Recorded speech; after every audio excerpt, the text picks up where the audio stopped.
ਏਤ ਰਾਹ ਪਤ ਪਵੜੀਆਂ ਚੜਿਆ ਹੋਏ 21। ਹਜ਼ੂਰ ਫਰਮਾਉਂਦੇ ਨੇ ਏਤ ਰਾਹੇ ਪਤ ਪਵੜੀਆਂ, ਇਸ ਰਾਹ ਦੇ ਅੰਦਰ ਉਸ ਪਤੀ ਪਰਮੇਸ਼ਰ ਦੀ ਪ੍ਰਾਪਤੀ ਦੇ ਲਈ ਇਹ ਪੌੜੀਆਂ ਨੇ। ਇਹ ਜਿਹੜੀਆਂ ਸਿਮਰਨ ਦੀਆਂ ਅਵਸਥਾ ਨੇ, ਪੌੜੀਆਂ ਨੇ। ਪਹਿਲਾਂ ਰਸਨਾ ਤੋਂ ਨਾਮ ਜਪਣਾ, ਫਿਰ ਮੱਧਮਾ ਬਾਣੀ ਦੁਆਰਾ ਵਾਹਿਗੁਰੂ ਦਾ ਜਾਪ ਕਰਨਾ, ਫਿਰ ਪਸੰਤੀ ਬਾਣੀ ਦੁਆਰਾ ਵਾਹਿਗੁਰੂ ਨੂੰ ਚੇਤੇ ਕਰਨਾ, ਫਿਰ ਪਰਾ ਬਾਣੀ ਦੁਆਰਾ ਵਾਹਿਗੁਰੂ ਦਾ ਸਿਮਰਨ ਕਰਨਾ। ਇਹ ਪੌੜੀਆਂ ਨੇ। ਤੇ ਫਿਰ ਅੱਗੇ ਗੁਰਮੁਖ ਰੋਮ ਰੋਮ ਹਰ ਧਿਆਵੈ ਦੀ ਅਵਸਥਾ ਪ੍ਰਾਪਤ ਹੋ ਜਾਂਦੀ ਹੈ। ਤੇ ਫਿਰ ਜਦੋਂ ਐਸੀ ਅਵਸਥਾ ਪ੍ਰਾਪਤ ਹੋ ਜਾਵੇ, ਫਿਰ ਉਸ ਤੋਂ ਅੱਗੇ ਹੋਰ ਇੱਛਾ ਪੈਦਾ ਹੁੰਦੀ ਹੈ।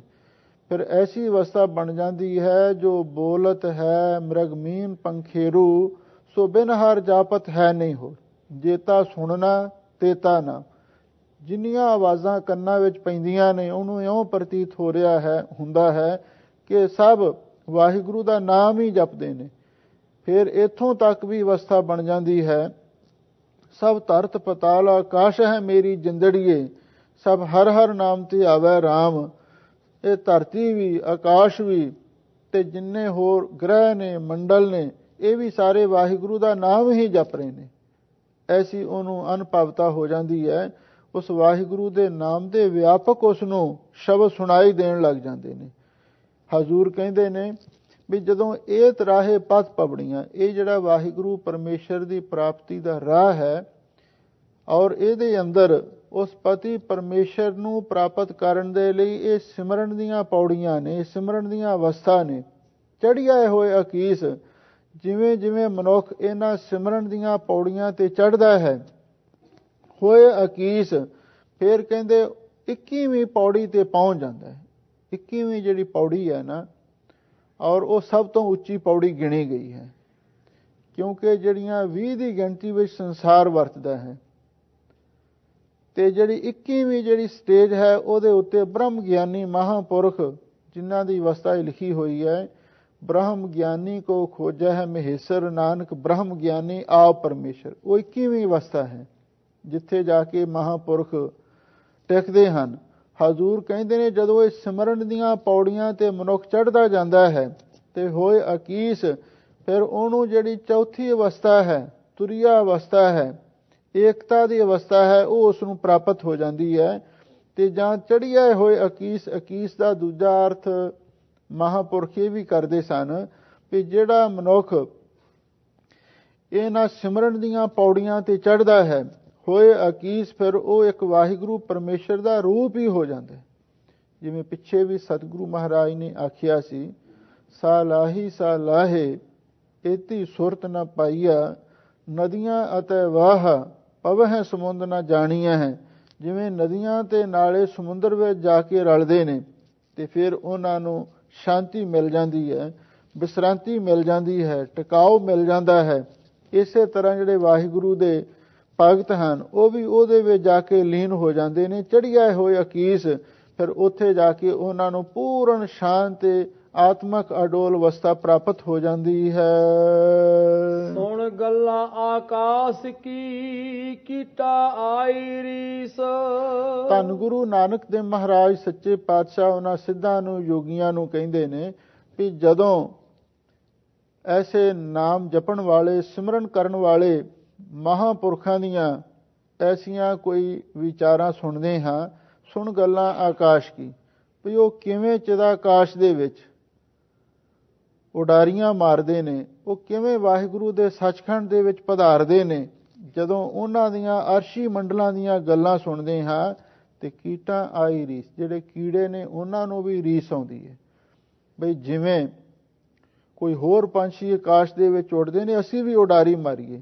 ਆ ਤੁਸੀਂ ਵੇਖਿਆ ਹੋਣਾ ਕਈ ਵਾਰੀ ਬਰਸਾਤ ਦੀ ਰੁੱਤ ਦੇ ਅੰਦਰ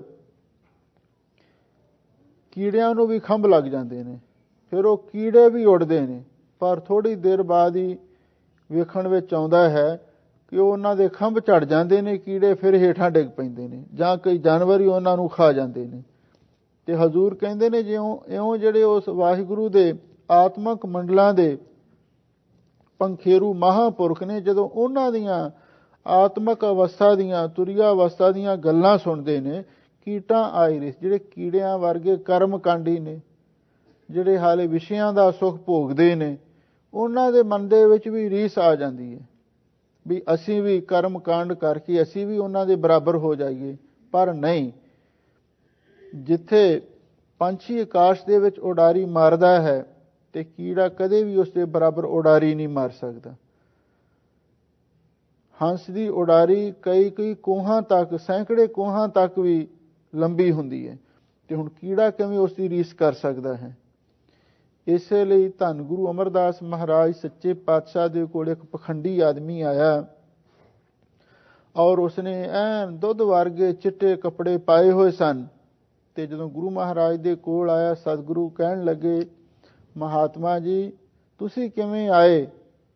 ਕਹਿਣ ਲੱਗੇ, ਮਹਾਰਾਜ ਬਸ ਤੁਹਾਡੇ ਦਰਸ਼ਨ ਕਰਨ ਵਾਸਤੇ ਆਇਆ ਹਾਂ। ਹਾਂ, ਤੁਹਾਡਾ ਉਪਨਾਮ ਕੀ ਹੈ? ਕਹਿੰਦੇ ਸਾਨੂੰ ਪਰਮਹੰਸ ਲੋਕੀ ਕਹਿੰਦੇ ਨੇ। ਹੁਣ ਚਿੱਟੇ ਕੱਪੜੇ ਨੇ, ਕਹਿੰਦਾ ਮੈਂ ਪਰਮਹੰਸ ਹਾਂ। ਸਾਹਿਬ ਸਤਿਗੁਰੂ ਸੱਚੇ ਪਾਤਸ਼ਾਹ ਨੇ ਭੇਖ ਜਾਣ ਕੇ ਸਤਿਕਾਰ ਕੀਤਾ, ਤੇ ਜਦੋਂ ਸਤਿਕਾਰ ਕੀਤਾ ਤੇ ਇਹ ਕਹਿਣ ਲੱਗਾ, ਮਹਾਰਾਜ ਮੈਂ ਤੇ ਆਸਣ ਤੁਹਾਡੇ ਕੋਲੇ ਹੀ ਲਾਉਣਾ ਹੈ। ਇਹਦੇ ਮਨ ਦੇ ਵਿੱਚ ਪਾਪ ਸੀ। ਸਤਿਗੁਰੂ ਦੇ ਕੋਲ ਇੱਕ ਬੜਾ ਕੀਮਤੀ ਸਿਮਰਨਾ ਸੀ, ਜਿਹਦੇ ਨਾਲ ਉਹ ਵਾਹਿਗੁਰੂ ਦਾ ਭਜਨ ਸਿਮਰਨ ਕਰਦੇ ਸਨ, ਔਰ ਉਹਦੇ ਉੱਤੇ ਇਹਦੀ ਨਿਗਾਹ ਚਲੀ ਗਈ। ਤੇ ਸਤਿਗੁਰੂ ਸੱਚੇ ਪਾਤਸ਼ਾਹ ਇੱਧਰ ਉੱਧਰ ਕਿਸੇ ਹੋਰ ਧਿਆਨ ਦੇ ਵਿੱਚ ਬੈਠੇ ਸਨ। ਇਹਨੇ ਅੱਖ ਜੀ ਚੁਰਾ ਕੇ ਸਤਿਗੁਰੂ ਦਾ ਸਿਮਰਨਾ ਲੁਕਾ ਲਿਆ ਕੇ ਆਪਦੇ ਆਸਣ ਦੇ ਹੇਠਾਂ ਰੱਖ ਦਿੱਤਾ। ਤੇ ਹੁਣ ਕੁਝ ਸਮੇਂ ਤੋਂ ਬਾਅਦ ਸਤਿਗੁਰੂ ਸੇਵਕ ਨੂੰ ਪੁੱਛਣ ਲੱਗੇ, ਸਾਡਾ ਸਿਮਰਨਾ, ਸਾਡੀ ਮਾਲਾ ਕਿੱਥੇ ਹੈ? ਤੇ ਸੇਵਕ ਕਹਿਣ ਲੱਗਾ, ਮਹਾਰਾਜ ਇੱਥੇ ਹੀ ਹੋਣੀ ਹੈ। ਜਦੋਂ ਆਸਣ ਤੋਂ ਨਾ ਮਿਲੇ ਤੇ ਫਿਰ ਸ਼ੱਕ ਦੀ ਸੂਈ ਹੁਣ ਉਸ ਪਖੰਡੀ ਤੇ ਜਾਣੀ ਸੀ। ਜਦੋਂ ਉਸ ਪਖੰਡੀ ਤੇ ਗਈ ਤੇ ਗੁਰੂ ਮਹਾਰਾਜ ਸੱਚੇ ਪਾਤਸ਼ਾਹ ਨੇ ਰੋਕ ਦਿੱਤਾ। ਕਹਿੰਦੇ ਨਹੀਂ, ਇਹ ਇੱਕ ਸਾਧੂ ਹੈ, ਇਹ ਇੱਕ ਮਹਾਤਮਾ ਹੈ, ਆਪਾਂ ਇਹਦਾ ਨਿਰਾਦਰ ਨਹੀਂ ਕਰਨਾ। ਚਲੋ ਗੁਰਸਿੱਖਾਂ ਦੇ ਮਨ ਦੇ ਵਿੱਚ ਗੁੱਸਾ ਤੇ ਆਇਆ, ਪਰ ਹੁਣ ਸਤਿਗੁਰੂ ਦੇ ਬਚਨਾਂ ਨੂੰ ਵੀ ਨਹੀਂ ਸੀ ਉਹ ਉਲੰਘ ਸਕਦੇ। ਆਖਰ ਵਾਹਿਗੁਰੂ ਪਰਮੇਸ਼ਰ ਨੇ ਤਾਂ ਫੈਸਲਾ ਕਰਨਾ ਹੀ ਸੀ। ਉੱਥੇ ਸੱਚੋ ਹੀ ਸੱਚ ਨਿਬੜਿਆ, ਚੁਣਵਾ ਕੱਢੇ ਜਜਮਾਲਿਆ। ਔਰ ਕਹਿੰਦੇ ਨੇ ਇਹ ਸਾਧੂ ਆਸਣ ਤੋਂ ਅਚਾਨਕ ਉੱਠ ਕੇ ਕਿਤੇ ਦੂਰ ਜਾਣ ਲੱਗਿਆ ਤੇ ਹਵਾ ਦਾ ਬੁੱਲਾ ਆਇਆ ਤੇ ਇਹਦਾ ਆਸਣ ਉੱਡ ਗਿਆ ਤੇ ਥੱਲੋਂ ਸਿਮਰਨਾ ਨਿਕਲ ਆਇਆ। ਤੇ ਜਦੋਂ ਸਿਮਰਨਾ ਨਿਕਲਿਆ ਦੀ ਚੋਰੀ ਫੜੀ ਗਈ ਤੇ ਫਿਰ ਤੇ ਸਿੱਖਾਂ ਤੋਂ ਵੀ ਜੋਸ਼ ਕਾਬੂ ਵਿੱਚ ਨਾ ਰਹਿ ਸਕਿਆ। ਉਹਨਾਂ ਨੇ ਉਸੇ ਵੇਲੇ ਉਹਨੂੰ ਪਕੜ ਕੇ ਪੁੱਠਾ ਟੰਗ ਲਿਆ ਤੇ ਫਿਰ ਜਿਹੜੀ ਸੇਵਾ ਕਰਨੀ ਸੀ, ਚੰਗੀ ਸੇਵਾ ਕੀਤੀ। ਤੇ ਫਿਰ ਕੁਝ ਸਿੱਖਾਂ ਨੇ ਗੁਰੂ ਮਹਾਰਾਜ ਦੇ ਕੋਲ ਆ ਕੇ ਵੀ ਰੋਸ ਕੀਤਾ। ਕਹਿੰਦੇ, ਮਹਾਰਾਜ ਤੁਸੀਂ ਇਹੋ ਜਿਹੇ ਪਖੰਡੀਆਂ ਨੂੰ ਕਿਉਂ ਮੂੰਹ ਲਾਉਂਦੇ ਹੋ? ਤਾਂ ਉਸ ਵੇਲੇ ਗੁਰੂ ਮਹਾਰਾਜ ਸੱਚੇ ਪਾਤਸ਼ਾਹ ਨੇ ਇਹ ਪਵਿੱਤਰ ਸ਼ਲੋਕ ਉਚਾਰਨ ਕੀਤਾ ਸੀ, ਮੈਂ ਜਾਣਿਆ ਵਡ ਹੰਸ ਹੈ ਤਾਂ ਮੈਂ ਕੀਤਾ ਸੰਗ, ਜੇ ਜਾਣਾ ਬਗ ਬੱਪੜਾ ਜਨਮ ਨਾ ਦਿੰਦੀ ਅੰਗ। ਜੇ ਸਾਨੂੰ ਇਸ ਗੱਲ ਦਾ ਪਤਾ ਹੁੰਦਾ ਵੀ ਇਹ ਤੇ ਬਗਲਾ ਹੀ ਹੈ, ਪਖੰਡੀ ਹੈ, ਅਸੀਂ ਕਦੇ ਵੀ ਇਹਨੂੰ ਮੂੰਹ ਨਾ ਲਾਉਂਦੇ, ਪਰ ਅਸੀਂ ਤੇ ਇਹਦੇ ਭੇਖ ਨੂੰ ਦੇਖ ਕੇ ਇਸ ਦਾ ਸਤਿਕਾਰ ਕੀਤਾ ਸੀ। ਤੇ ਇਹਦੇ ਮਨ ਵਿੱਚ ਇਹ ਇੱਛਾ ਕਿਉਂ ਹੋਈ? ਇਹਦਾ ਕਾਰਨ ਵੀ ਦੱਸਿਆ। ਹੰਸਾਂ ਵੇਖ ਤਰੰਦਿਆਂ ਬੱਗਾਂ ਪੀ ਆਇਆ ਚਾਓ, ਡੁੱਬ ਮੋਏ ਬਗ ਬੱਪੜੇ ਸਿਰ ਤਲ ਉੱਪਰ ਪਾਓ। ਤੇ ਹੰਸਾਂ ਵਾਂਗੂ ਜਿਹੜੇ ਬ੍ਰਹਮ ਗਿਆਨੀ ਗੁਰਸਿੱਖ ਸਨ, ਭਾਈ ਪਾਰੋ ਜੀ ਵਰਗੇ, ਉਹਨਾਂ ਨੂੰ ਤਾਰੀਆਂ ਲਾਉਂਦਿਆਂ ਵੇਖ ਕੇ, ਉਹਨਾਂ ਦਾ ਸਤਿਕਾਰ ਹੁੰਦਾ ਵੇਖ ਕੇ ਇਹਦੇ ਮਨ ਦੇ ਵਿੱਚ ਵੀ ਚਾਉ ਕੁੱਦਿਆ ਬਈ ਮੈਂ ਵੀ ਜਾ ਕੇ ਗੁਰੂ ਘਰ ਦੇ ਵਿੱਚ ਪੂਜਾ ਪ੍ਰਤਿਸ਼ਠਾ ਕਰਵਾਵਾਂ, ਸੰਗਤਾਂ ਮੈਨੂੰ ਵੀ ਮੱਥਾ ਟੇਕਣਗੀਆਂ। ਹੰਸਾਂ ਵੇਖ ਤਰੰਦਿਆਂ ਬੱਗਾਂ ਭੇ ਆਇਆ ਚਾਓ, ਡੁੱਬ ਮੋਏ ਬਗ ਬੱਪੜੇ ਸਿਰ ਤਲ ਉੱਪਰ ਪਾਓ। ਪਰ ਹੁਣ ਜਦੋਂ ਬਗਲਾ ਡੂੰਘੇ ਪਾਣੀ ਵਿੱਚ ਚਲਿਆ ਜਾਂਦਾ, ਉਹ ਤੇ ਤਰਨਾ ਜਾਣਦਾ ਨਹੀਂ, ਉੱਥੇ ਉਹਨੇ ਜਾ ਕੇ ਡੁੱਬਣਾ ਹੀ ਡੁੱਬਣਾ ਹੈ। ਇਸੇ ਤਰ੍ਹਾਂ ਜਿਹੜੇ ਪਖੰਡੀ ਆਦਮੀ ਨੇ, ਜਦੋਂ ਉਹਨਾਂ ਦੇ ਆਲੇ ਦੁਆਲੇ ਮਾਇਆ ਦੀ, ਪਦਾਰਥਾਂ ਦੀ ਬਹੁਲਤਾ ਹੁੰਦੀ ਹੈ, ਫਿਰ ਉਹਦੇ ਵਿੱਚ ਹੀ ਡੁੱਬ ਜਾਂਦੇ ਨੇ, ਪਦਾਰਥਾਂ ਦੇ ਜਲ ਦੇ ਵਿੱਚ ਹੀ ਡੁੱਬ ਜਾਂਦੇ ਨੇ, ਗੋਤੇ ਖਾਣ ਲੱਗ ਜਾਂਦੇ ਨੇ, ਜੜ ਚੇਤਨ ਮਾਇਆ ਦੇ ਮੋਹ ਦੇ ਵਿੱਚ ਹੀ ਡੁੱਬ ਜਾਂਦੇ ਨੇ। ਇਹ ਪਖੰਡੀਆਂ ਦੀ ਹਾਲਤ ਹੁੰਦੀ ਹੈ। ਤੇ ਫਿਰ ਉਹਦਾ ਹਸ਼ਰ ਕੀ ਹੁੰਦਾ ਹੈ? ਸਿਰ ਤਲ ਉੱਪਰ ਪਾਓ। ਤੇ ਫਿਰ ਜਦੋਂ ਬਗਲਾ ਡੁੱਬਦਾ ਹੈ ਨਾ, ਉਹਦੇ ਪੈਰ ਉੱਪਰ ਨੂੰ ਤੇ ਗਰਦਨ ਭਾਰੀ ਹੋਣ ਕਰਕੇ ਥੱਲੇ ਨੂੰ ਹੋ ਤੇ ਫਿਰ ਮੂਧਾ ਹੋ ਕੇ ਉਹ ਸਮੁੰਦਰ ਵਿੱਚ ਡੁੱਬ ਕੇ ਤਰਦਾ ਹੈ। ਇਸੇ ਤਰ੍ਹਾਂ ਜਿਹੜੇ ਪਖੰਡੀ ਨੇ, ਫਿਰ ਜਦੋਂ ਉਹਨਾਂ ਦਾ ਪਖੰਡ ਦਾ ਪਰਦਾ ਫਾਸ਼ ਹੁੰਦਾ ਹੈ ਤੇ ਫਿਰ ਉਹਨਾਂ ਦੀ ਵੀ ਹਾਲਤ ਉਸ ਪਖੰਡੀ ਬਗਲੇ ਵਰਗੀ ਹੁੰਦੀ ਹੈ ਤੇ ਫਿਰ ਸਿਰ ਠਾਂ ਤੇ ਲੱਤਾਂ ਤਾਂ ਹੁੰਦੀਆਂ ਨੇ, ਫਿਰ ਉਹਨਾਂ ਦੀਆਂ ਮੁਸ਼ਕਾਂ ਚੜਾਈਆਂ ਜਾਂਦੀਆਂ, ਪੁੱਠੇ ਲਟਕਾਇਆ ਜਾਂਦਾ ਹੈ, ਇਹ ਉਹਨਾਂ ਨੂੰ ਸਜ਼ਾ ਮਿਲਦੀ ਹੈ। ਹਜ਼ੂਰ ਇੱਥੇ ਕਹਿੰਦੇ ਨੇ ਸੁਣ ਗੱਲਾਂ ਆਕਾਸ਼ ਕੀ, ਵੀ ਆਕਾਸ਼ ਦੀਆਂ ਗੱਲਾਂ ਸੁਣ ਕੇ, ਬ੍ਰਹਮ ਗਿਆਨ ਦੀਆਂ ਗੱਲਾਂ ਸੁਣ ਕੇ, ਤੁਰੀਆ ਅਵਸਥਾ ਦੀਆਂ ਗੱਲਾਂ ਸੁਣ ਕੇ, ਜਿਹੜੇ ਕੀੜਿਆਂ ਵਾਂਗੂ ਕਰਮਕਾਂਡੀ ਨੇ, ਭੋਗੀ ਨੇ, ਵਿਸ਼ਈ ਨੇ, ਉਹਨਾਂ ਦੇ ਮਨ ਦੇ ਵਿੱਚ ਵੀ ਰੀਸ ਆਉਂਦੀ ਆ ਵੀ ਅਸੀਂ ਵੀ ਉਹਨਾਂ ਮਹਾਤਮਾ ਵਾਂਗੂ ਪੂਜਾ ਪ੍ਰਤਿਸ਼ਠਾ ਕਰਵਾਈਏ। ਪਰ ਜਦੋਂ ਕਮਾਈ ਨਹੀਂ ਹੈ, ਅੰਦਰ ਕੋਈ ਆਤਮਕ ਸ਼ਕਤੀ ਨਹੀਂ ਹੈ, ਕੋਈ ਨਾਮ ਸਿਮਰਨ ਦੀ ਕਮਾਈ ਨਹੀਂ, ਫਿਰ ਉਹ ਅਵਸਥਾ ਕਿਵੇਂ ਪ੍ਰਾਪਤ ਹੋ ਸਕਦੀ ਹੈ? ਨਾਨਕ ਨਦਰੀ ਪਾਈਐ ਕੂੜੀ ਕੂੜੈ ਠੀਸ। ਧੰਨ ਗੁਰੂ ਨਾਨਕ ਦੇਵ ਮਹਾਰਾਜ ਸੱਚੇ ਪਾਤਸ਼ਾਹ ਫਰਮਾਉਂਦੇ ਨੇ, ਭਾਈ ਇਹ ਜਿਹੜੀ ਅਵਸਥਾ ਹੈ ਨਾ ਸਿਮਰਨ ਦੀ, ਤੇ ਜਾਂ ਜਿਹੜੀ ਤੁਰੀਆ ਅਵਸਥਾ ਹੈ, ਨਾਨਕ ਨਦਰੀ ਪਾਈਐ, ਇਹ ਭਾਈ ਵਾਹਿਗੁਰੂ ਦੀ ਨਜ਼ਰ ਦੇ ਨਾਲ, ਉਹਦੀ ਬਖਸ਼ਿਸ਼ ਦੇ ਨਾਲ ਪ੍ਰਾਪਤ ਕਰੀਦੀ ਹੈ। ਕੂੜੀ ਕੂੜਾ ਠੀਸ, ਜਿਹੜੇ ਝੂਠੇ ਆਦਮੀ ਦੀ ਗੱਪ ਤਾਂ ਝੂਠੀ ਹੁੰਦੀ ਹੈ। ਇਹਦਾ ਮਤਲਬ ਇਹ ਵੀ ਹੈ ਵੀ ਇਹ ਜਿਹੜੇ ਸਿੱਧ ਲੋਕ ਸਨ, ਇਹ ਵੀ ਰਿੱਧੀਆਂ ਸਿੱਧੀਆਂ ਤੇ ਇਹਨਾਂ ਦੇ ਵਿੱਚ ਵੀ ਸਨ, ਪਰ ਸਤਿਗੁਰੂ ਨੇ ਆਖਿਆ ਵੀ ਜਿਹੜੇ ਰਿੱਧੀਆਂ ਸਿੱਧੀਆਂ ਵਾਲੇ ਲੋਕ ਨੇ, ਉਹ ਵੀ ਜਿਹੜੇ ਪੂਰਨ ਮਹਾਂਪੁਰਖ ਨੇ, ਬ੍ਰਹਮ ਗਿਆਨੀ, ਜੀਵਨ ਮੁਕਤ, ਉਹਨਾਂ ਦਾ ਮੁਕਾਬਲਾ ਨਹੀਂ ਕਰ ਸਕਦੇ। ਹੁਣ ਇੱਕ ਪਾਸੇ ਕੀੜੀ ਹੈ, ਇੱਕ ਪਾਸੇ ਪੰਛੀ ਹੈ। ਪੰਛੀ ਨੇ ਤੇ ਇੱਕੋ ਵਾਰੀ ਉਡਾਰੀ ਮਾਰ ਕੇ ਜਿੱਥੇ ਵੀ ਮੰਜ਼ਲ ਤੇ ਜਾਣਾ ਹੈ ਪਹੁੰਚ ਸਕਦਾ, ਤੇ ਕੀੜੀ ਨੇ ਰੀਂਗ ਰੀਂਗ ਕੇ ਤੁਰਨਾ। ਕੀੜੀ ਤੇ ਪੰਛੀ ਦਾ ਕੋਈ ਸਾਥ ਥੋੜਾ ਹੈ, ਇੱਕ ਬੰਦੇ ਨੇ ਤੁਰ ਕੇ ਜਾਣਾ, ਦੂਸਰੇ ਨੇ ਹਵਾਈ ਜਹਾਜ਼ ਤੇ ਜਾਣਾ, ਉਹ ਇਕੱਠੇ ਥੋੜਾ ਰਹਿ ਸਕਦੇ ਨੇ। ਇਸੇ ਤਰ੍ਹਾਂ ਗੁਰਮਤਿ ਦਾ ਮਾਰਗ, ਇਹ ਤੇ ਭਾਈ ਇਸ ਤਰ੍ਹਾਂ ਹਵਾਈ ਮਾਰਗ ਹੈ, ਤੇ ਬਾਕੀ ਜਿਹੜੇ ਹੋਰ ਰਸਤੇ ਨੇ ਧਰਮਾਂ ਦੇ, ਉਹ ਕਰਮਕਾਂਡ ਦੇ ਰਸਤੇ ਭਾਈ ਉਹ ਕੀਟੀ ਮਾਰਗ ਨੇ। ਉਹਨਾਂ ਤੇ ਚੱਲ ਕੇ ਮੁਕਤੀ ਪ੍ਰਾਪਤ ਕਰਨੀ ਬਹੁਤ ਦੂਰ ਦੀ ਗੱਲ ਹੈ। ਵਾਹਿਗੁਰੂ ਦੀ ਪ੍ਰਾਪਤੀ ਹੋਣੀ ਬਹੁਤ ਗੱਲ ਹੈ। ਜਦੋਂ ਕੀੜੀ ਕਿਸੇ ਦਰਖਤ ਤੇ ਜਾਂਦੀ ਹੈ ਤੇ ਕਦੇ ਡਿੱਗਦੀ ਹੈ, ਕਦੇ ਚੜ੍ਹਦੀ ਹੈ, ਕਦੇ ਰੁਕਦੀ ਹੈ, ਕਦੇ ਇੱਧਰ ਉੱਧਰ ਭਟਕ ਜਾਂਦੀ ਹੈ, ਤੇ ਜਿੱਥੇ ਉਹ ਫਲ ਹੈ ਟੀਸੀ ਤੇ ਲੱਗਿਆ ਉੱਥੇ ਬੜੀ ਮੁਸ਼ਕਲ ਨਾਲ ਪਹੁੰਚਦੀ ਹੈ। ਤੇ ਪੰਛੀ ਦੂਰੋਂ ਬੈਠਾ ਤੇ ਕੋਈ ਉਡਾਰੀ ਮਾਰ ਕੇ ਉੱਥੇ ਪਹੁੰਚ ਕੇ ਜਾ ਕੇ ਫਲ ਛਕ ਲੈਂਦਾ। ਬਸ ਆਹੀ ਸਿੱਖ ਧਰਮ ਦਾ ਤੇ ਦੂਸਰੇ ਧਰਮਾਂ ਦਾ ਫਰਕ ਹੈ। ਹਜ਼ੂਰ ਕਹਿੰਦੇ ਨੇ ਜਦੋਂ ਐਸੇ ਉੱਚੀ ਆਤਮਕ ਅਵਸਥਾ ਵਾਲੇ ਮਹਾਂਪੁਰਖਾਂ ਨੂੰ ਕਰਮਕਾਂਡੀ ਸੰਸਾਰੀ ਲੋਕ ਦੇਖਦੇ ਨੇ, ਉਹਨਾਂ ਦੇ ਮਨ ਦੇ ਵਿੱਚ ਵੀ ਰੀਸ ਆਉਂਦੀ ਆ ਵੀ ਅਸੀਂ ਵੀ ਉਹਨਾਂ ਦੀ ਬਰਾਬਰੀ ਕਰੀਏ, ਪਰ ਉਹ ਕਰ ਨਹੀਂ ਸਕਦੇ। ਨਾਨਕ ਨਦਰੀ ਪਾਈਐ ਕੂੜੀ ਕੂੜੈ ਠੀਸ। ਕਿਉਂਕਿ ਇਹ ਅਵਸਥਾ ਤੇ ਵਾਹਿਗੁਰੂ ਦੀ ਕਿਰਪਾ ਨਾਲ ਹੀ ਪ੍ਰਾਪਤ ਹੁੰਦੀ ਹੈ। ਜਿਹੜੇ ਝੂਠੇ ਲੋਕ ਨੇ, ਪਖੰਡੀ ਲੋਕ ਨੇ, ਜਿਨ ਮਨ ਹੋਰ ਮੁਖ ਹੋਰ ਸੇ ਕਾਂਢੇ ਕੱਚਿਆ, ਉਹਨਾਂ ਦੀ ਝੂਠੀ ਹੀ ਇਹ ਗੱਪ ਹੁੰਦੀ ਹੈ। ਝੂਠਿਆਂ ਦੀਆਂ ਝੂਠੀਆਂ ਹੀ ਗੱਪਾਂ ਹੁੰਦੀਆਂ ਨੇ। ਕਹਿਣ ਤੋਂ ਭਾਵ ਜਿਹੜੇ ਪਖੰਡੀ ਲੋਕ ਨੇ ਤੇ ਆਪਣੀ ਵਡਿਆਈ ਕਰਾਉਣ ਵਾਸਤੇ ਏਜੰਟ ਖਰੀਦ ਲੈਂਦੇ ਨੇ, ਤੇ ਫਿਰ ਬੜੇ ਬੜੇ ਇਸ਼ਤਿਹਾਰ ਵੀ ਅਖਬਾਰਾਂ 'ਚ ਦੇ ਦਿੰਦੇ ਨੇ ਵੀ ਉਹ ਆਪ ਹੀ ਰੱਬ ਬਣ ਬੈਠਦੇ ਨੇ ਵੀ ਤੁਸੀਂ ਜੋ ਲੈਣਾ ਸਾਡੇ ਕੋਲੇ ਆ ਕੇ ਲਵੋ, ਅਸੀਂ ਸਭ ਕੁਝ ਤੁਹਾਡੇ ਸਾਰੇ ਦੁੱਖਾਂ ਦਾ ਦਾਰੂ ਕਰਾਂਗੇ। ਪਰ ਸਤਿਗੁਰੂ ਕਹਿੰਦੇ ਨੇ ਝੂਠਿਆਂ ਦੀਆਂ ਝੂਠੀਆਂ ਹੀ ਗੱਪਾਂ ਹੁੰਦੀਆਂ ਨੇ। ਐਵੇਂ ਨਾ ਉਹਨਾਂ ਦੀਆਂ ਗੱਲਾਂ ਵਿੱਚ ਆਇਆ ਕਰੋ। ਆਪਣੇ ਗੁਰੂ ਤੇ ਭਰੋਸਾ ਰੱਖੋ, ਬਾਣੀ ਦੀ ਸ਼ਬਦ ਦੀ ਟੇਕ ਲਵੋ, ਇਹਦੇ ਨਾਲ ਹੀ ਤੁਹਾਨੂੰ ਸਾਰੇ ਸੁੱਖ ਪ੍ਰਾਪਤ ਹੋ ਸਕਦੇ ਹਨ। ਆਖਣ ਜੋਰ ਚੁਪੈ ਨਹਿ ਜੋਰ। ਹੁਣ ਇਹਨਾਂ ਸਿੱਧਾਂ ਨੇ ਸਤਿਗੁਰੂ ਦੇ ਚਰਨਾਂ ਵਿੱਚ ਫਿਰ ਬੇਨਤੀ ਕੀਤੀ। ਕਹਿਣ ਲੱਗੇ, ਮਹਾਰਾਜ ਕੀ ਮਨੁੱਖ ਆਪਣੇ ਜ਼ੋਰ ਦੇ ਨਾਲ ਵੀ ਵਾਹਿਗੁਰੂ ਦੀ ਪ੍ਰਾਪਤੀ ਕਰ ਸਕਦਾ ਹੈ? ਤਾਂ ਸਾਹਿਬ ਸਤਿਗੁਰੂ ਸੱਚੇ ਪਾਤਸ਼ਾਹ ਕਹਿਣ ਲੱਗੇ ਵੀ ਮਨੁੱਖ ਦਾ ਜ਼ੋਰ ਵਾਹਿਗੁਰੂ ਪਰਮੇਸ਼ਰ ਦੇ ਅੱਗੇ ਚੱਲ ਹੀ ਨਹੀਂ ਸਕਦਾ। ਉੱਥੇ ਤਾਂ ਜਿਹੜਾ ਤਾਣ ਹੁੰਦੇ ਹੋਏ ਨਤਾਣਾ, ਉਹਨੂੰ ਉੱਥੇ ਜਾ ਕੇ ਮਾਣ ਪ੍ਰਾਪਤ ਹੁੰਦਾ। ਜਿਹੜਾ ਤਾਣ ਹੁੰਦਿਆਂ ਨਤਾਣਾ ਹੋ ਜਾਵੇ। ਸਾਹਿਬ ਸਤਿਗੁਰੂ ਸੱਚੇ ਪਾਤਸ਼ਾਹ ਹੁਣ ਅਗਲੀ 33ਵੀਂ ਪੌੜੀ ਵਿੱਚ ਫਰਮਾਉਂਦੇ ਨੇ ਵੀ ਵੇਖ ਲਓ, ਇਹ ਮਨੁੱਖ ਆਪਣੇ ਆਪ ਨੂੰ ਬੜਾ ਬਲਵਾਨ ਸਮਝਦਾ, ਬੜਾ ਸ਼ਕਤੀਸ਼ਾਲੀ ਸਮਝਦਾ, ਬਹੁਤ ਆਪਣੇ ਆਪ ਨੂੰ ਜ਼ੋਰਾਵਰ ਗਿਣਦਾ ਹੈ। ਪਰ ਸਤਿਗੁਰੂ ਦੇ ਬਚਨ ਹੈ, इसका बल नाही इस हाथ ਕਰਨ ਕਰਾਵਣ ਸਰਬ ਕੋ ਨਾਥ। ਇਸ ਮਨੁੱਖ ਦਾ ਆਪਣਾ ਬਲ ਵੀ ਆਪਣੇ ਵਸ ਵਿੱਚ ਨਹੀਂ ਹੈ।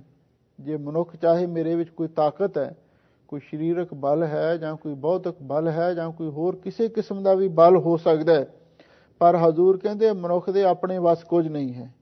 ਇਹ ਤੇ ਵਾਹਿਗੁਰੂ ਪਰਮੇਸ਼ਰ ਦੀ ਕਿਰਪਾ ਦੇ ਨਾਲ ਹੀ ਅਸੀਂ ਤੁਰੇ ਫਿਰਦੇ ਹਾਂ। ਜੇ ਉਹਦੀ ਕਿਰਪਾ ਨਾ ਹੋਵੇ ਤੇ ਸਾਡੇ ਮਨੁੱਖ ਦੀ ਤੇ ਕੋਈ ਪਾਇਆ ਹੈ ਹੀ ਨਹੀਂ, ਕੋਈ ਤਾਕਤ ਹੈ ਹੀ ਨਹੀਂ ਇਹ ਕੁਛ ਕਰ ਸਕੇ। ਇਸੇ ਲਈ ਸਤਿਗੁਰੂ ਨੇ ਗੁਰਸਿੱਖ ਨੂੰ ਸਿੱਖਿਆ ਦਿੱਤੀ ਹੈ ਬਈ ਤੂੰ ਨਿਮਾਣਾ ਤੇ ਨਿਤਾਣਾ ਹੋ ਕੇ ਵਾਹਿਗੁਰੂ ਦੇ ਉੱਤੇ ਭਰੋਸਾ ਰੱਖ ਤੇ ਨਾਲੇ ਬੇਨਤੀਆਂ ਕਰ। ਕੀਤਾ ਕਰਨਾ ਸਰਬ ਰਜਾਈ ਕਿਛ ਕੀਚੈ ਜੇ ਕਰ ਸਕੀਐ। ਆਪਣਾ ਕੀਤਾ ਕਿਛੂ ਨਾ ਹੋਵੈ ਜਿਉ ਹਰ ਭਾਵੈ ਤਿਉ ਰਖੀਐ। ਮੇਰੇ ਹਰ ਜੀਓ ਸਭ ਕੋ ਤੇਰੇ ਵਸ ਅਸਾਂ ਜੋਰ ਨਾਹੀਂ। ਜੇ ਕਿਛ ਕਰ ਹਮ ਸਾਕਾ ਹੈ ਜਿਉ ਭਾਵੈ ਤਿਵੈ ਬਖਸ਼। ਇਹ ਗੁਰਸਿੱਖ ਨੂੰ ਉਪਦੇਸ਼ ਦਿੱਤਾ ਹੈ ਵੀ ਤੂੰ ਆਪਦਾ ਜੋਰ ਨਾ ਵਾਹਿਗੁਰੂ ਸਾਹਮਣੇ ਜਣਾ, ਸਗਾਂ ਉਹਦੇ ਮੂਹਰੇ ਨਿਮਰਤਾ ਦੇ ਵਿੱਚ ਨਿਰਮਾਣਤਾ ਵਿੱਚ ਹੋ ਕੇ ਅਰਦਾਸ ਬੇਨਤੀਆਂ ਕਰਿਆ ਕਰ। ਲੋ ਸਾਹਿਬ ਸਤਿਗੁਰੂ ਸੱਚੇ ਪਾਤਸ਼ਾਹ ਫਰਮਾਉਂਦੇ ਨੇ ਆਖਣ ਜੋਰ ਚੁਪੈ ਨਹਿ ਜੋਰ। ਵੀ ਮਨੁੱਖ ਦਾ ਆਖਣ ਦਾ ਅਰਥ ਹੈ ਬੋਲਣ ਦੇ ਵਿੱਚ ਵੀ ਇਹਦਾ ਜ਼ੋਰ ਨਹੀਂ ਚੱਲਦਾ। ਕਈ ਵਾਰੀ ਆਦਮੀ ਕਹਿੰਦਾ ਵੀ ਮੈਂ ਫਲਾਨੀ ਥਾਂ ਤੇ ਜਾ ਕੇ ਮੈਂ ਆਏ ਬੋਲਾਂਗਾ, ਮੈਂ ਆਹ ਕਹਾਂਗਾ, ਪਰ ਜੇ ਵਾਹਿਗੁਰੂ ਦੀ ਨਾਲ ਕਿਰਪਾ ਹੋਵੇ ਫਿਰ ਤੇ ਗੱਲ ਵੱਖਰੀ ਹੈ, ਬੰਦਾ ਉੱਥੇ ਸਭ ਕੁਝ ਕਰ ਸਕਦਾ ਹੈ। ਪਰ ਸਤਿਗੁਰੂ ਦੇ ਬਚਨ ਆਉਂਦੇ ਨੇ ਜਦ ਆਪਣੀ ਜੋਤ ਖਿੰਚਾ ਤੂੰ ਸੁਆਮੀ ਤਬ ਕੋਈ ਕਰੋ ਦਿਖਾ ਵਖਿਆਨਾ। ਜਦੋਂ ਵਾਹਿਗੁਰੂ ਆਪਣੀ ਜੋਤ ਹੀ ਖਿੱਚ ਲਵੇ, ਬੋਲਣ ਦੀ ਸ਼ਕਤੀ ਖਿੱਚ ਲਵੇ, ਕਿਸੇ ਦੀ ਜ਼ੁਬਾਨ ਹੀ ਬੰਦ ਕਰ ਦੇਵੇ, ਫਿਰ ਕੀ ਉੱਥੇ ਕਰੂ ਆਦਮੀ। ਆਖਣ ਜੋਰ, ਇਸ ਲਈ ਬੋਲਣ ਦੇ ਵਿੱਚ ਵੀ ਕਿਸੇ ਦਾ ਜ਼ੋਰ ਨਹੀਂ ਚੱਲਦਾ। ਚੁੱਪੈ ਨਹਿ ਜੋਰ। ਤੇ ਜੇ ਕੋਈ ਆਦਮੀ ਆਖੇ ਵੀ ਮੈਂ ਚੁੱਪ ਰਹਿ ਸਕਦਾ ਹਾਂ, ਆਪਣੀ ਜ਼ੋਰ ਨਾਲ ਆਪਣੀ ਤਾਕਤ ਨਾਲ ਮੈਂ ਚੁੱਪ ਰਵਾਂਗਾ, ਹਜ਼ੂਰ ਕਹਿੰਦੇ ਚੁੱਪ ਰਹਿਣ ਦੇ ਵਿੱਚ ਵੀ ਮਨੁੱਖ ਦਾ ਜ਼ੋਰ ਨਹੀਂ ਚੱਲਦਾ।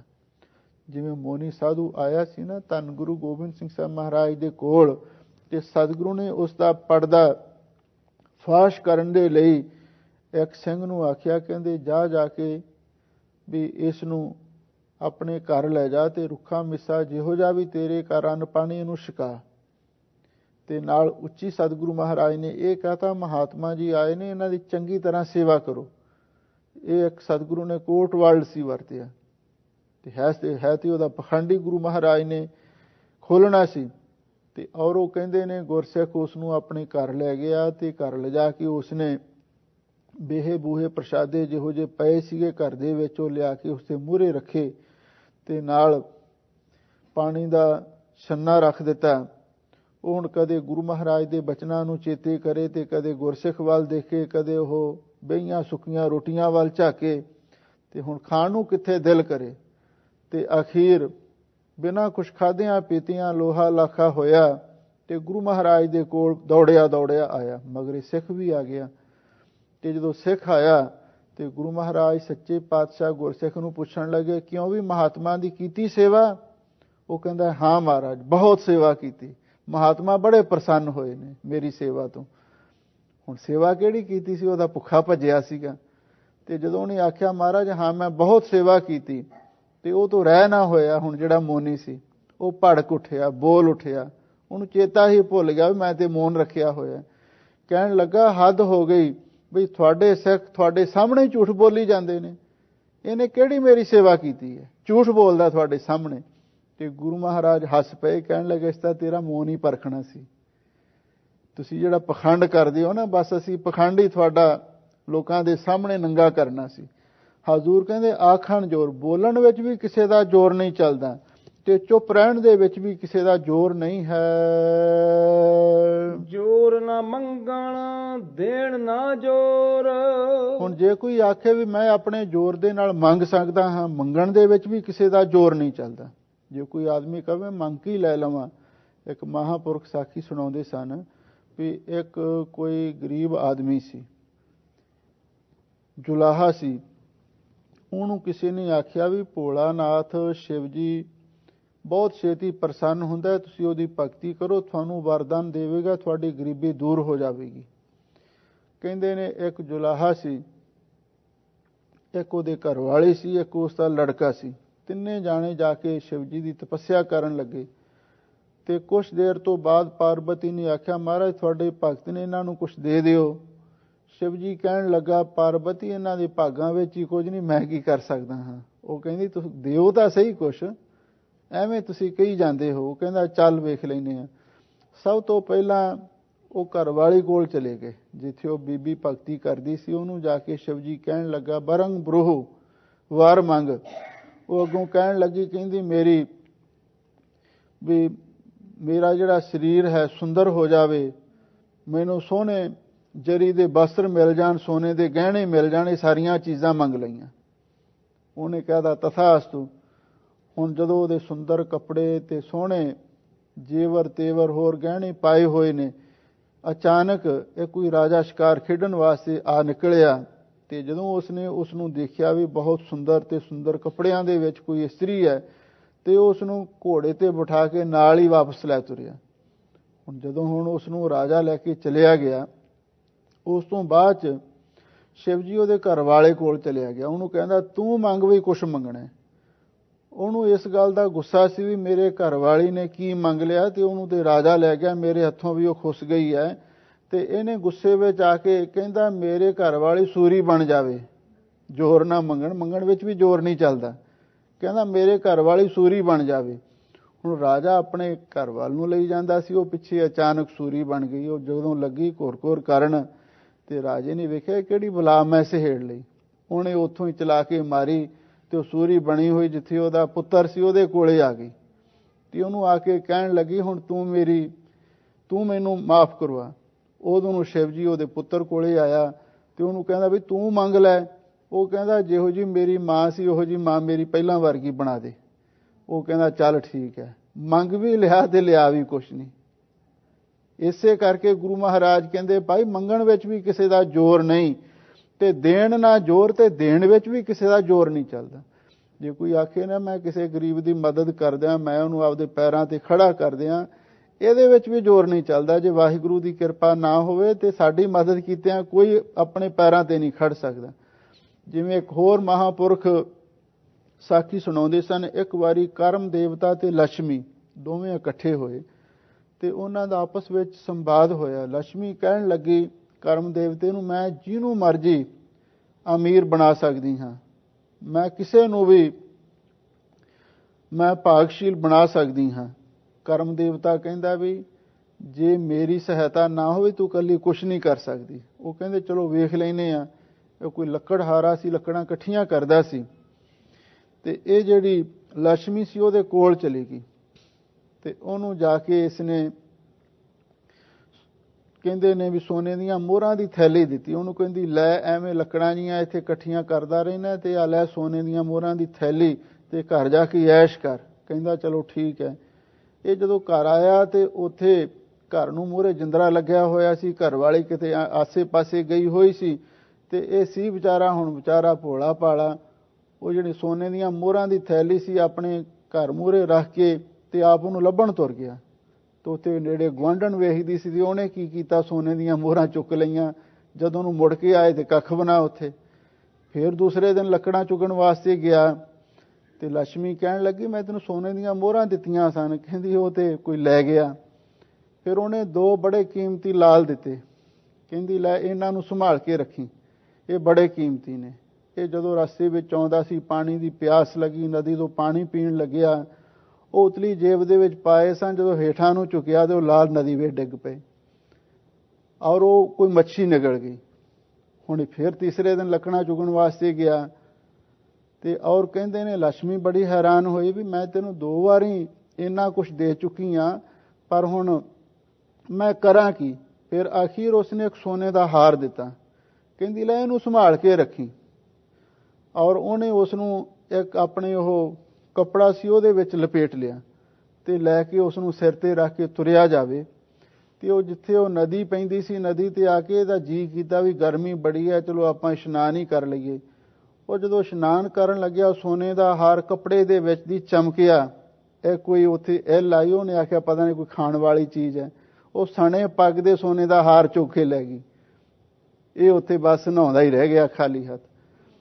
ਫਿਰ ਜਦੋਂ ਚੌਥੀ ਵਾਰੀ ਗਿਆ, ਤੇ ਲక్ష్ਮੀ ਕਹਿੰਦੀ ਆ ਕਰਮ ਦੇਵਤੇ ਨੂੰ ਮੇਰੇ ਤਾਂ ਹੁਣ ਹੱਥ ਖੜੇ ਆ, ਮੈਂ ਕੁਛ ਨਹੀਂ ਕਰ ਸਕਦੀ। ਉਹ ਕਹਿੰਦਾ ਚੰਗਾ ਫਿਰ ਹੁਣ ਤੂੰ ਮੇਰੇ ਵੀ ਹੱਥ ਵੇਖ। ਉਹਨੇ ਉਸ ਨੂੰ 2 ਪੈਸੇ ਦਿੱਤੇ ਕਰਮ ਦੇਵਤੇ ਨੇ। ਕਹਿੰਦਾ ਲੈ ਆਹ ਲੈ 2 ਪੈਸੇ ਤੇ ਯਾਦ ਰੱਖੀ ਵੀ ਇਹਨੂੰ ਜਾ ਕੇ ਰੱਖਣਾ ਨਹੀਂ, ਇਹਨਾਂ ਨੂੰ ਖਰਚ ਲਵੀਂ। ਕਹਿੰਦਾ ਠੀਕ ਹੈ।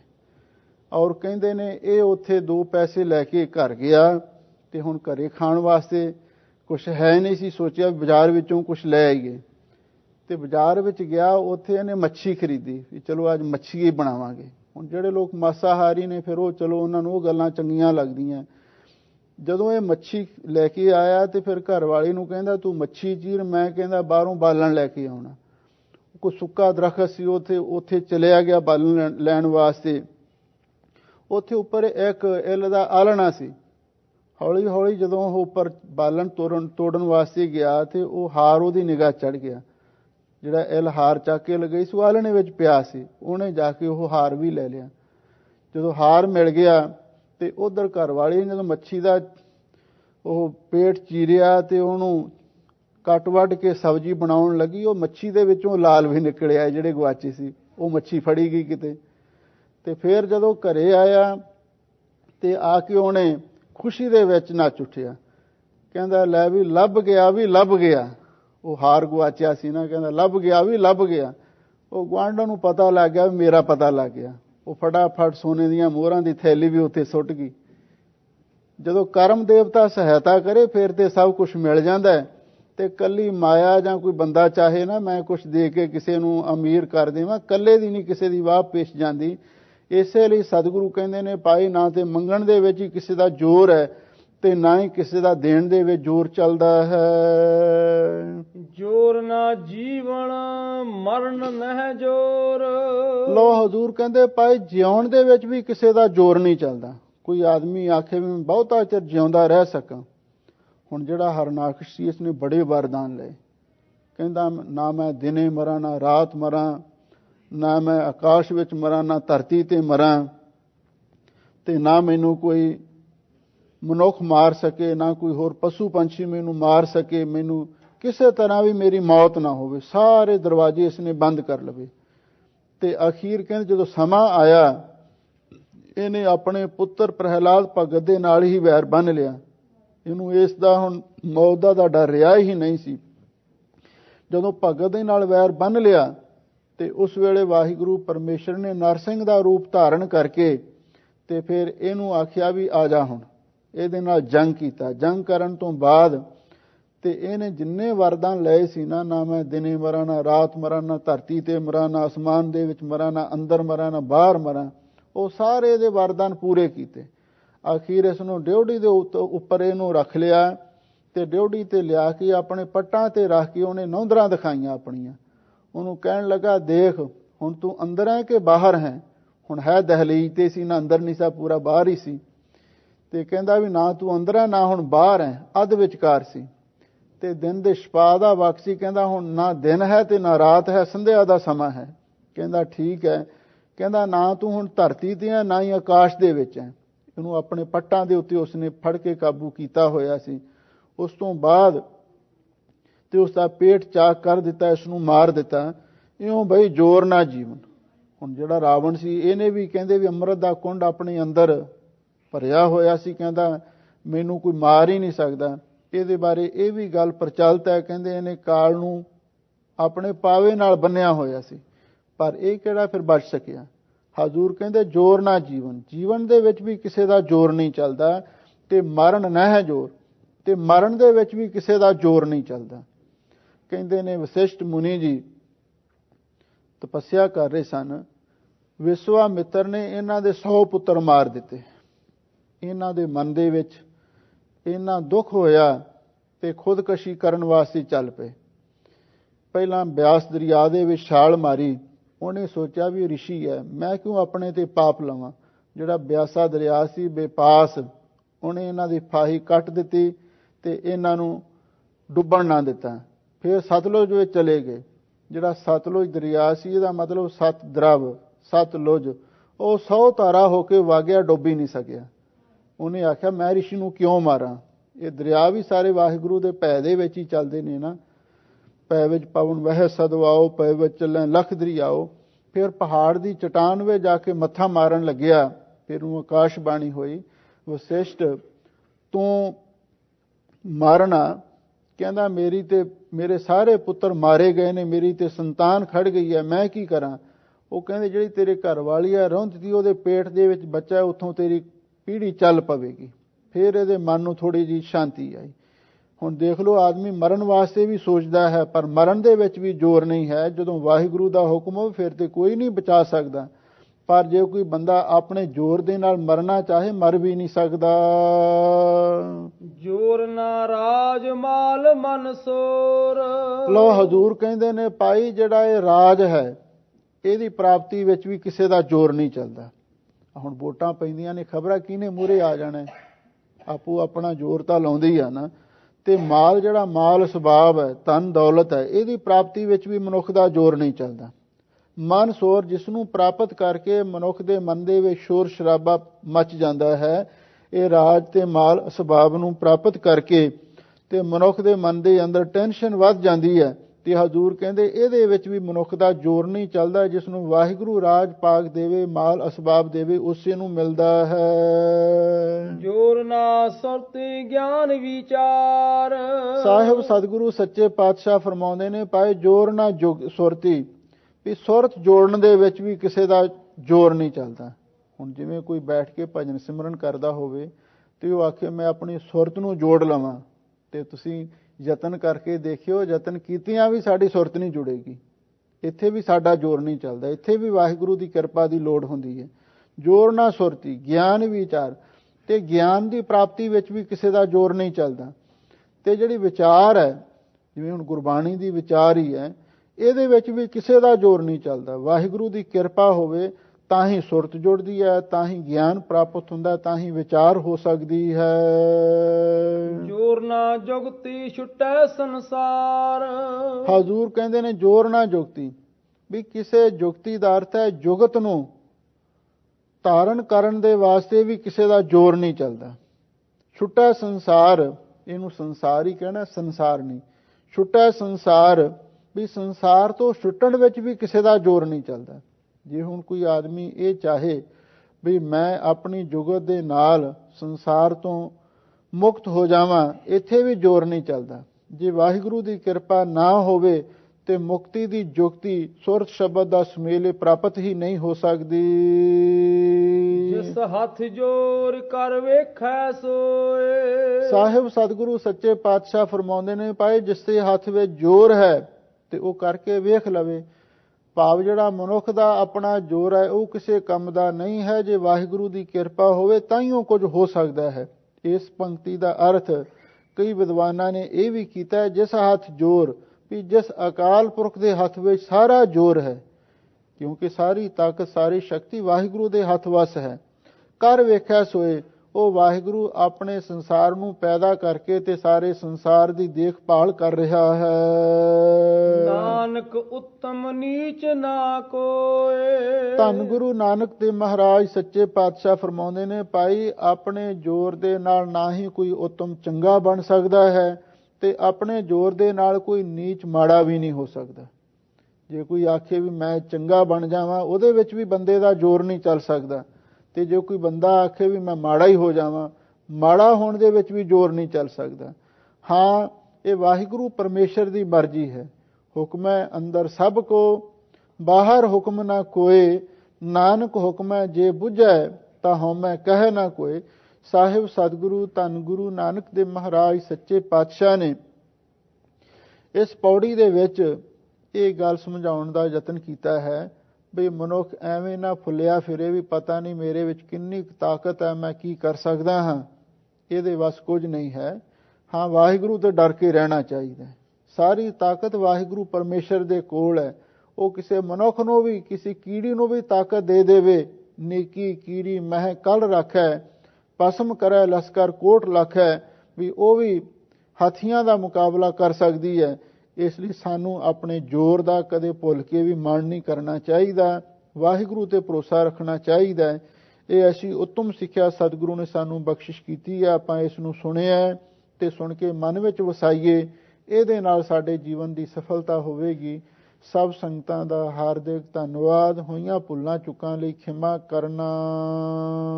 ਜਿਸ ਹੱਥ ਜੋਰ ਕਰ ਵੇਖੈ ਸੋਏ, ਨਾਨਕ ਉੱਤਮ ਨੀਚ ਨਾ ਕੋਏ। ਵਾਹਿਗੁਰੂ ਜੀ ਕਾ ਖਾਲਸਾ, ਵਾਹਿਗੁਰੂ ਜੀ ਕੀ ਫਤਿਹ।